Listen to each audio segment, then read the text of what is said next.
Hai, kembali lagi di kelas strategi algoritma dengan saya Wulandari. Di video kali ini kita akan kembali membahas tentang dynamic programming. Di video sebelumnya kita telah membahas mengenai definisi umum dan juga Fibonacci dengan menggunakan dynamic programming. Untuk video kali ini kita akan membahas binomial coefficient dan juga penyelesaian solusi discrete knapsack problem dengan menggunakan dynamic programming. Dan untuk video selanjutnya kita akan membahas tentang permasalahan penukaran poin dan juga traveling salah pesan problem penyelesaiannya dengan menggunakan dynamic programming. Baik, kita mulai saja untuk video kali ini, yaitu tentang binomial coefficient dan juga discrete knapsack problem. Untuk binomial coefficient, binomial coefficient sendiri atau biasa kita notasikan sebagai CNK, di mana K itu adalah bilangan antara 0 dan N, merupakan koefisien dari X pangkat K pada polinomial sebagai berikut. Namun diketahui bahwa CNK itu dapat dihitung sebagai berikut. N faktorial dibagi K faktorial dikali N minus K faktorial. Atau dalam bidang kombinatorik, CNK juga dikenal sebagai banyaknya cara untuk memilih K objek dari N objek yang tersedia.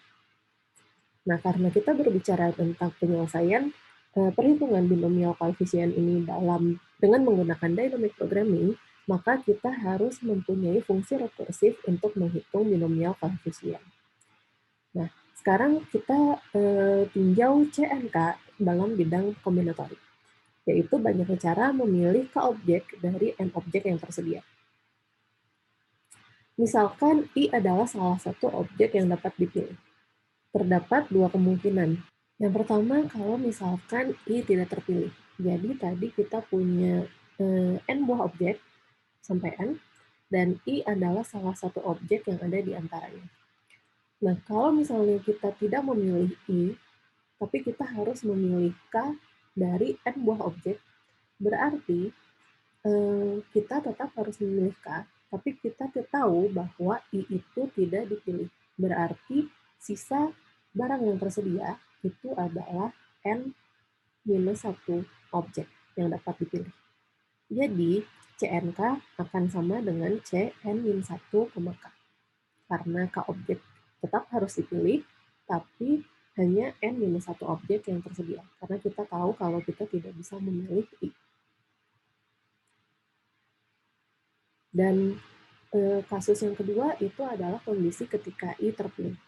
Kalau misalkan I terpilih, tadi saya punya 1 sampai N, kemudian di tengahnya itu misalkan ada I, dan kita sudah pasti memilih I, jadi dia masuk ke dalam solusi.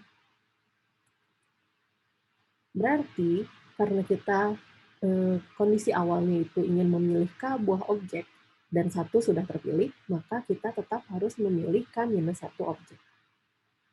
Dan objek yang tersedia untuk dipilih, yang tadinya N, tapi karena 1 sudah kita pilih, maka yang tersedia itu tinggal N-1. Jadi CNK akan sama dengan CN-1, K-1. Karena dari K yang perlu dipilih, kita sudah memilih 1, dan dari N buah objek yang tersedia sebelumnya, kita sudah mengambil 1. Nah, kalau misalkan saya punya K sama dengan 0, maka CNK itu berarti saya perlu memilih 0 objek dari N objek yang tersedia, berapapun N-nya. Dan itu artinya saya hanya mempunyai satu cara, yaitu saya tidak memilih apapun. Dan kalau saya punya K sama dengan N, artinya saya harus memilih N objek dari N objek yang tersedia. Tentu caranya cuma ada satu, yaitu saya pilih semua objek yang tersedia. Oleh karena itu, CNK untuk K sama dengan 0 itu adalah 1, dan juga CNK untuk K sama dengan N juga adalah 1. Jadi secara umum, CNK itu adalah 1 kalau K sama dengan 0 atau N sama dengan K, dan kita panggil fungsi persamaan rekursifnya kalau di luar nilai tersebut. Nah, sekarang kita simulasikan perhitungan misalnya C63 dengan pendekatan bottom up pada program dinamis. Jadi di sini kita seperti biasa pada dynamic programming, kita perlu mempunyai suatu tabel. Nah, kita, buat suatu tabel yang kolom saya peruntukkan untuk K dan yang row saya peruntukkan untuk N. Jadi K bisa berapapun antara 0 sampai 3 karena kita ingin menghitung 3, dan kemudian N itu kita cek dari 0 sampai yang kita perlukan di sini. Nah, kemudian karena kita sudah mempunyai basis dari rekursif, kita isi tabel tersebut dengan basis yang kita punya. Untuk K sama dengan 0, CNK adalah 1, maka saya akan mempunyai 1 di sini. Dan untuk N sama dengan K, saya mempunyai CNK sama dengan 1 juga, maka pada diagonalnya saya akan mempunyai 1 juga. Nah, ingat pada pernyataan masalahnya kita mempunyai constraint bahwa K itu tidak lebih besar dari N. Yang artinya, jika N sama dengan 0, kita tidak akan memiliki K sama dengan 1, 2, ataupun 3. Dan juga seperti ini. Oke, jadi kita punya hasilnya seperti ini. Sehingga kita bisa mulai mengisi tabel tersebut satu per satu, dan karena kita menggunakan pendekatan bottom up, maka kita isi dari indeks yang terendah. Jadi kita mulai dari elemen yang ada di sini, yaitu C21. C21 itu didapat dari C11 ditambah C1,0. Artinya kita bisa cek C11 yaitu apa yang ada di atasnya, dan juga C10 yaitu apa yang ada di sebelah kirinya apa yang kita punya tadi. Jadi kita tinggal tambahkan keduanya sehingga kita mempunyai nilai 2 di situ.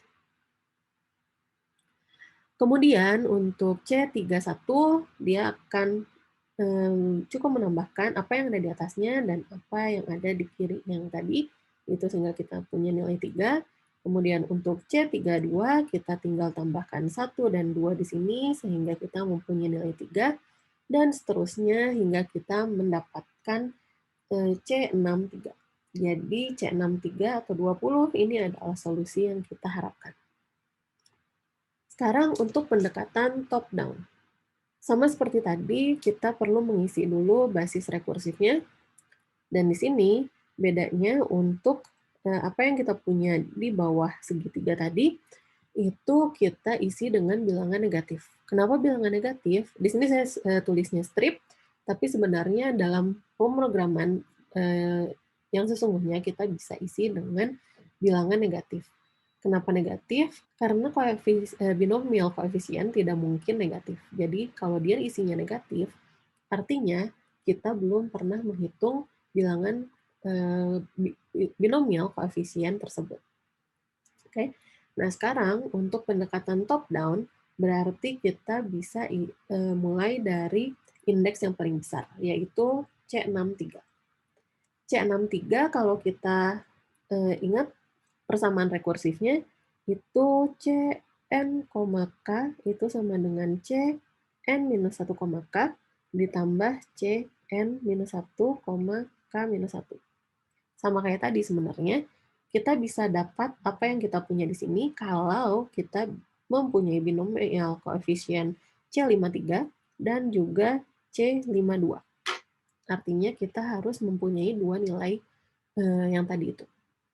Kemudian kita lihat yang satu dulu, misalnya kita cek yang ini dulu. Kita belum tahu nilainya, dan kita akan tahu nilainya kalau kita punya nilai C42 dan juga C41. Kita lihat C41, kita akan mempunyai nilai C41 kalau saya punya C31 dan juga C30.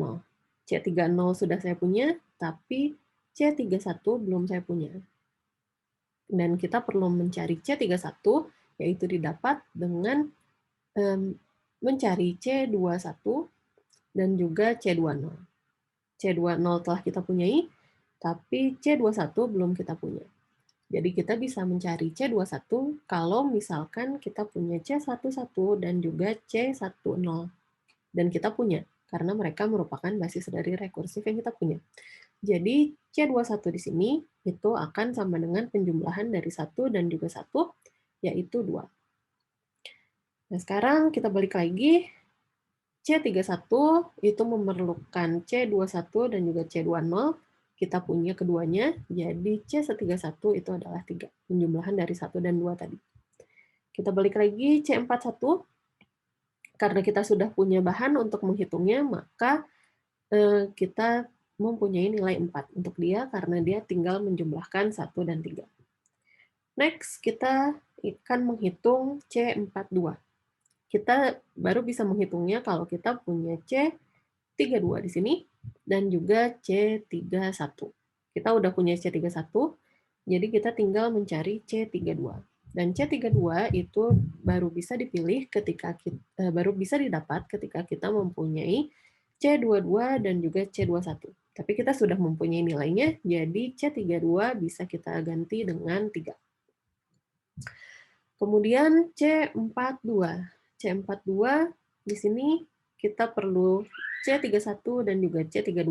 Kita mempunyai kedua nilai tersebut, jadi kita bisa tahu nilai C42. Balik lagi ke C52, kita memerlukan nilai C42 dan juga C41. Kita mempunyai kedua nilai tersebut, jadi kita bisa menghitung C52. Kemudian untuk C53, kita perlu mempunyai nilai C43 dan juga C42. C42 telah kita punya nilainya, dan C43 baru kita bisa dapatkan kalau kita mempunyai C33 dan juga C32, yaitu bernilai 3 dan 1, jika ditambahkan akan bernilai 4, sehingga C53 dapat kita ketahui, yaitu penambahan dari 6 dan 4, yaitu bernilai 10, dan akhirnya C63 di sini dapat kita hitung, yaitu penambahan dari 10 dan 10 yang bernilai 20. Oke, ini untuk sedokot dari bottom up dynamic programming untuk menghitung binomial coefficient. Jadi intinya kita ingin mengisi tabel yang kita punya. Dan tabel itu dapat kita isi dari row 0 sampai n, dan dari kolom 0 sampai minimum dari I dan K. Kenapa minimum dari I dan K? Karena kita tidak bisa mempunyai K yang lebih besar dari N. Oke, nah sekarang kalau misalkan dia itu adalah basis rekursif, maka kita langsung recall nilainya, dan kalau misalkan dia di luar basis rekursif, maka saya tinggal panggil fungsi rekursifnya tadi. Nah, untuk kompleksitas waktunya sendiri, di sini kita bisa lihat langsung kita mempunyai 2 loop nested, dan outer loop-nya dapat beriterasi n plus 1 kali, dan inner loop-nya dapat beriterasi up to k plus 1 kali. Jadi kompleksitas waktunya adalah big O n kali k.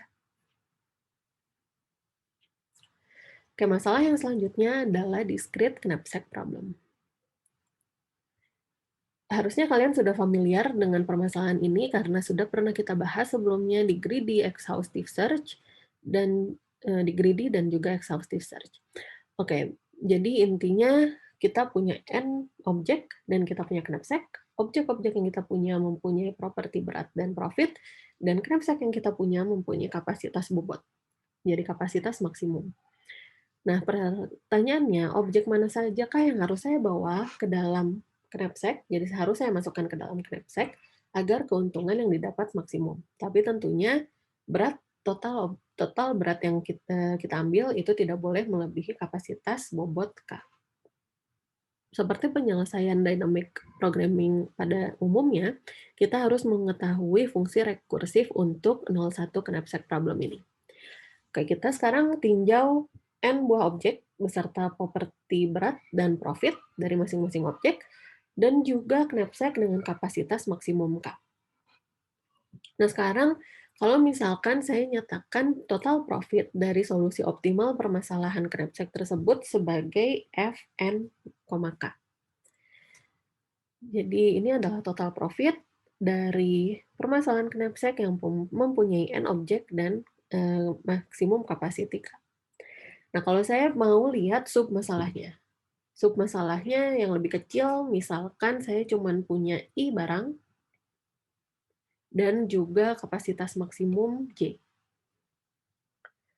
Nah, sekarang, kita bisa bandingkan dia kalau tadinya saya punya N barang, tapi saya cuman mau cek dari 1 sampai I saja. Jadi saya belum mau mempedulikan I plus 1 sampai N. Dan kapasitas juga kita, punya kapasitasnya sampai K, tapi saya hanya ingin mempertimbangkan sebagian kapasitas saja, sampai J. Jadi ini submasalah yang kita punya, dan pada kasus ini ada 2 kemungkinan. Barang ke I yang ada di sini itu dipilih atau tidak dipilih. Pada kasus I tidak dipilih, kalau kita tidak memilih I, maka kita tetap harus memilih objek-objek dari 1, 2, 3, dan seterusnya sampai I-1. Karena kita tetap harus menyelesaikan permasalahan knapsack tersebut. Tapi karena I tidak dipilih, maka kapasitas J yang tadi kita punya tetaplah sama. Oke, jadi permasalahannya itu akan menjadi permasalahan knapsack dengan I-1 barang dan juga J kapasitas maksimum. Seperti ini. Oke. Nah, sekarang kalau kondisinya itu objek ke I dipilih. Jadi I masuk ke dalam solusi. Balik lagi ke tadi, saya mempunyai 1, 2, 3, dan seterusnya sampai I. Kemudian saya punya kapasitas J. Nah, I ini saya pilih. Artinya total profit yang saya punya itu akan, at least saya akan mempunyai profit dari si I tadi. Ditambah profit yang saya punya ketika saya memilih I barang dari 1 sampai I-1. Nah, berarti pemilihan yang ini itu adalah pemilih permasalahan knapsack dengan I-1 barang, I-1 objek, dan kapasitasnya, karena tadi dari kapasitas maksimum J kita telah memilih barang ke I, maka kapasitas yang tersisa itu adalah J minus WI. Oke. Jadi seperti ini, FIJ itu adalah profit ke I, karena kita memilih objek I tadi masuk ke dalam solusi, dan total profit yang kita dapatkan ketika kita memilih dari I-1 barang yang tersedia dengan kapasitas maksimum yang tersisa, yaitu J minus WI. Oke, jadi kesimpulannya, fungsi rekursif untuk permasalahan discrete knapsack ini, itu kalau misalnya saya punya I sama dengan 0, artinya saya tidak mempunyai barang apapun yang dapat saya pilih. Tentunya, total profit yang saya punya itu adalah 0. Dan kalau misalkan saya punya J sama dengan 0, artinya kapasitas maksimum knapsack itu adalah 0, maka saya tidak bisa memasukkan barang apapun ke dalam knapsack. Dalam kasus ini tentunya total profit-nya juga itu adalah 0. Dan kalau misalkan I dan J tidak sama dengan 0, maka ada 2 kondisi. Ini adalah ketika I tadi tidak dipilih, dan ini adalah ketika I dipilih. Kita cari maksimumnya karena kita ingin mempunyai maksimum profit. Nah, di sini ada 2 kemungkinan lagi untuk hubungan antara J dan WI. Kalau misalkan J dikurangi WI itu adalah bukan bilangan negatif, maka kita masih dapat menghitung FI-1 J minus WI. Tapi kalau misalkan perhitungan minus ini negatif, maka pastinya kita tidak akan mempunyai apa yang saya punya di sini. Jadi kalau misalnya perhitungan itu negatif, saya cukup mengambil apa yang saya punya di sini. Oke. Nah, sekarang untuk simulasinya, kalau misalkan saya punya permasalahan knapsack dengan kapasitas maksimum K sama dengan 5, dan saya punya 4 objek dengan berat dan properti sebagai berikut. Kalau misalnya saya mau pengen pakai bottom up dynamic programming, di sini seperti biasa saya punya tabel yang dengan kolom saya punya kapasitasnya, untuk row saya punya objeknya. Oke, sekarang saya ingin mengisi tabel tersebut. Langkah pertama yang saya kerjakan adalah mengisi dengan basis rekursif yang saya punya. Yaitu ketika I sama dengan 1, saya isi dengan 0, dan ketika J sama dengan 0, saya isi dengan 0. Selanjutnya, karena bottom up, maka saya isi dari indeks yang paling rendah terlebih dahulu, yaitu di sini. F1,1. Di sini saya recall Fij, kalau misalnya I dan J bukan 0, itu tergantung nilainya dari Fi-1, J. Jadi kalau saya ingin tahu nilai yang ada di sini, dia akan tergantung dari nilai yang saya punya di sini, yaitu F0,1, dan juga F0, yaitu I-1, J-WI. WI itu artinya W1, dia bernilai 2, maka saya geser dia sebanyak 2 ke kiri. Dia keluar dari tabel. Artinya J-WI itu lebih kecil dari 0. Jadi, seperti yang tadi kita bahas, kalau dia lebih kecil dari 0, maka solusinya adalah Fi-1J. Dengan kata lain, saya cukup mengcopy apa yang saya punya di atas. Oke, selanjutnya untuk di sini, seperti tadi, dia tergantung nilainya dari apa yang saya punya di sini, di atasnya, dan juga saya geser 2 ke kiri, yaitu di sini, dan saya bandingkan 0 dengan 0 di sini, tapi saya tambahkan dengan profit 12.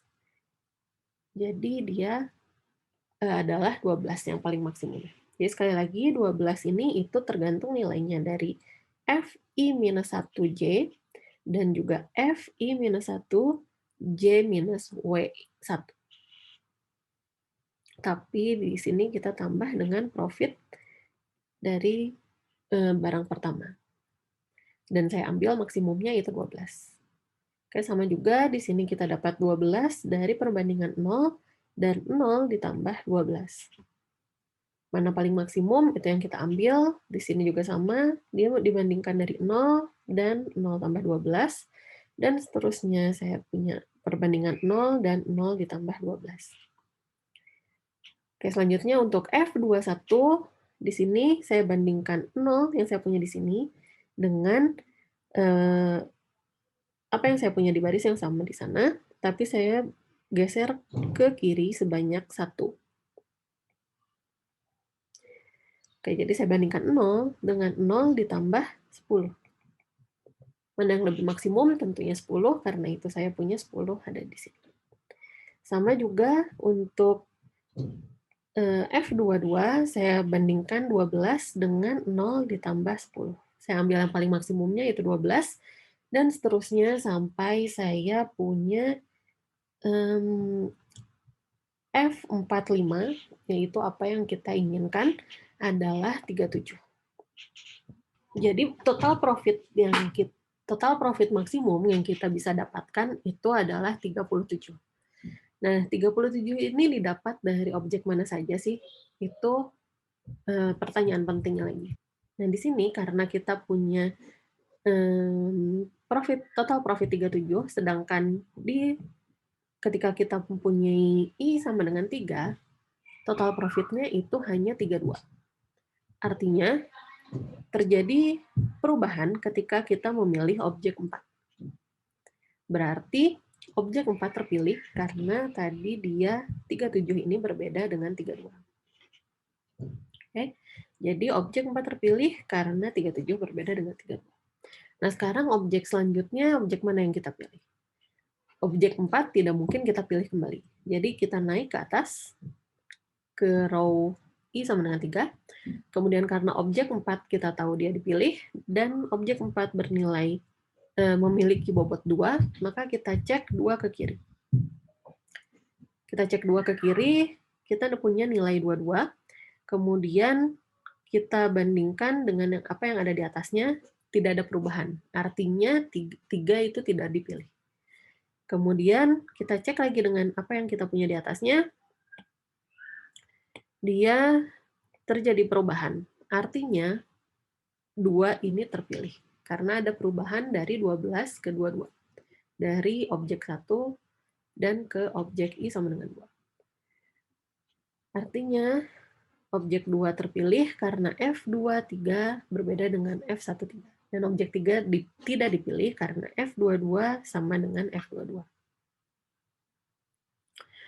Selanjutnya, objek 1 terpilih karena tadi kita lihat 22 ini terpilih, kita cek atasnya, kemudian kita geser sebanyak berat dari apa yang baru kita pilih, yaitu berat dari barang kedua, yaitu 1.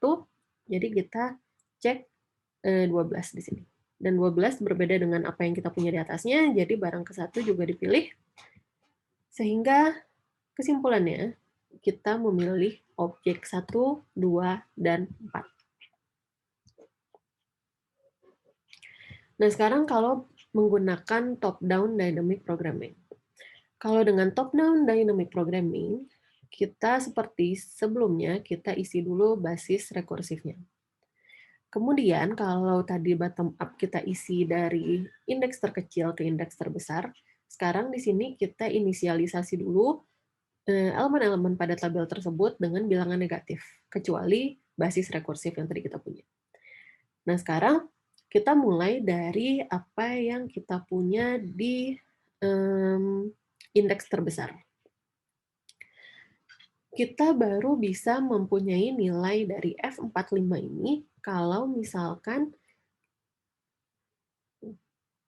nah karena F45 ini bisa didapatkan kalau kita mempunyai F3,5, nah itu ada di sini, dan juga F3,5 dikurangi W4.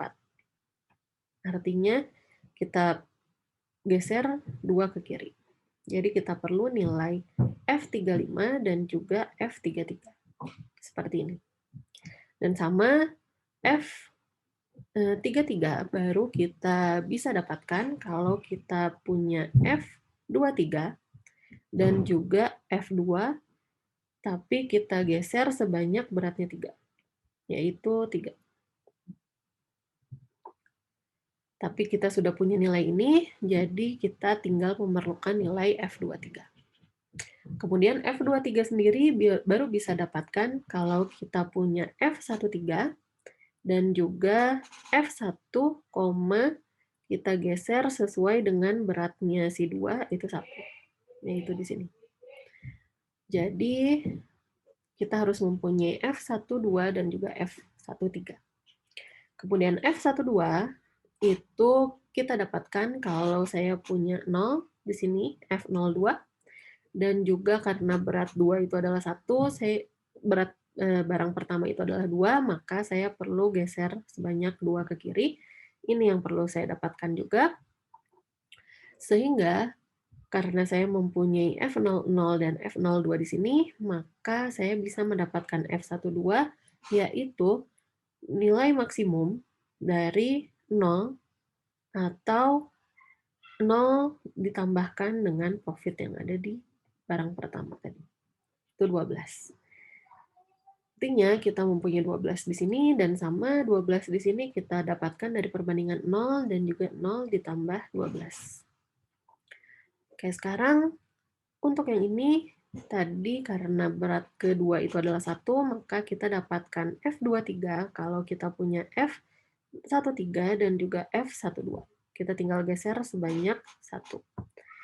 Kita bandingkan 12 dan 12, tapi kita tambah dengan profitnya kedua, si barang kedua, yaitu 10. Kita ambil maksimumnya, yaitu 22. Kemudian untuk menghitung F33, kita perlukan F23, dan karena berat barang ketiga itu adalah 3, maka saya perlu menggesernya 3 kali. Jadi saya perlukan nilai F20 juga. Mana yang lebih maksimum antara 22 atau 0, kita tambahkan dengan 20. Jelas yang lebih besar itu 22, jadi kita tetap mempunyai 22 di F33. Selanjutnya kita ingin mengetahui nilai F35 di sini. Yang dapat kita ketahui kalau kita mempunyai F25 dan juga F23. karena berat barang ketiga itu, sorry, dan F22 karena berat barang ketiga itu adalah 3. Jadi kita geser sebanyak 3 ke sini. Kita membutuhkan dua nilai tersebut, dan kalau misalnya saya ingin mencari nilai F22, itu bisa saya dapatkan dari perbandingan F12, dan juga karena berat barang kedua itu adalah 1, saya juga memerlukan F11. F11 karena beratnya adalah 2, maka saya membutuhkan nilai F01 dan juga 2 di kirinya, tapi karena ini ada di luar tabel, atau dalam artiannya J minus W1 itu bernilai negatif, maka kita cukup mengcopy apa yang kita punya di atas ini. Selanjutnya tadi dia didapatkan dari perbandingan 12 dan 0 ditambah dengan 10. Mana yang lebih maksimum? Jelas 12. Kemudian kita bisa menghitung F25, yaitu bisa didapatkan kalau kita punya F15, dan juga karena berat barang kedua itu adalah 1, maka kita juga perlu F14. Seperti ini. Nah, F14 didapatkan kalau kita mempunyai nilai F04, dan karena beratnya 2, kita geser 2 ke kiri, kita memerlukan F02 juga. Jadi kita bandingkan 0 yang ada di sini dan 0 yang ada di sini, tapi ditambahkan dengan profit barang ke-1 yang bernilai 12. Jadi mana maksimumnya itu adalah jelas 12, dan sama juga di sini kita dapatkan dari 0 dan juga 0 plus 12. Yang lebih besar itu adalah 12, jadi kita ambil 12 di sini. Jadi sekarang kita bisa menghitung nilai F25, yaitu perbandingan antara 12 dan juga 12, tapi saya tambahkan dengan profit barang kedua, yaitu 10, dan saya ambil maksimumnya, yaitu 22. Dan untuk F35 bisa saya dapatkan dari perbandingan 22, dan juga karena berat barang ketiga itu adalah 3, maka saya geser 3. 12 ditambahkan dengan profit barang ketiga, yaitu 20. Mana yang lebih maksimum? Jelas 32. Dan yang terakhir, akhirnya saya bisa menghitung F45 dari perbandingan 32 dan juga 22, tapi saya tambah dengan 15. Jadi saya dapatkan nilai 37 di situ. Oke, karena saya dapatkan nilai 37, itu sama dengan apa yang bisa saya dapatkan dari bottom up approach. Dan untuk rekonstruksi solusinya itu sama saja. Dari sini 37 karena dia berbeda dari 32, maka 4 dipilih. Kemudian kita geser ke atas, dan karena apa yang kita baru pilih itu mempunyai berat 2, kita geser 2 ke kiri. Saya cek 22, dia masih sama dengan 22, jadi barang ketiga tidak pilih. Dan 22 di sini beda dengan 12. Jadi saya pilih 22. Jadi artinya objek kedua saya pilih dan saya pindah ke atas. Kemudian karena objek kedua mempunyai berat 1, saya geser ke kiri 1. Saya cek 12, dia beda dengan apa yang ada di atasnya. Artinya barang ke-1 juga dipilih. Nah, untuk kompleksitas waktunya sendiri, kita tadi mengisi tabel berukuran N kali K. Oke, kita mempunyai row sebanyak N plus 1, dan juga kapasitas atau column sebanyak K plus 1. Tapi karena kita punya basis yang mengisi bagian terdalam dari tabel tersebut, yang kita perlu isi dengan melakukan komparasi itu adalah tabel berukuran N kali K. Artinya, pengisian tabel dapat diselesaikan dalam Big O N kali K. Dan untuk rekonstruksi solusi, tadi di sini kita cukup naik, kemudian geser 1 kali, naik sampai dia terlihat perubahan, geser lagi, dan seterusnya. Kita artinya harus naik sebanyak N kali. Dan untuk setiap perubahan kita cukup geser sebanyak 1 kali. Jadi untuk geser ke kiri tidak terlalu banyak perubahan, tapi untuk ke atas kita harus melakukannya satu persatu. Oleh karena itu, untuk rekonstruksi solusi itu dapat diselesaikan dalam Big O N. Oke, sampai sini pembahasan tentang Dynamic Programming part kedua. Untuk video selanjutnya kita akan membahas tentang Coin Change Problem dan juga Traveling Salesperson Problem.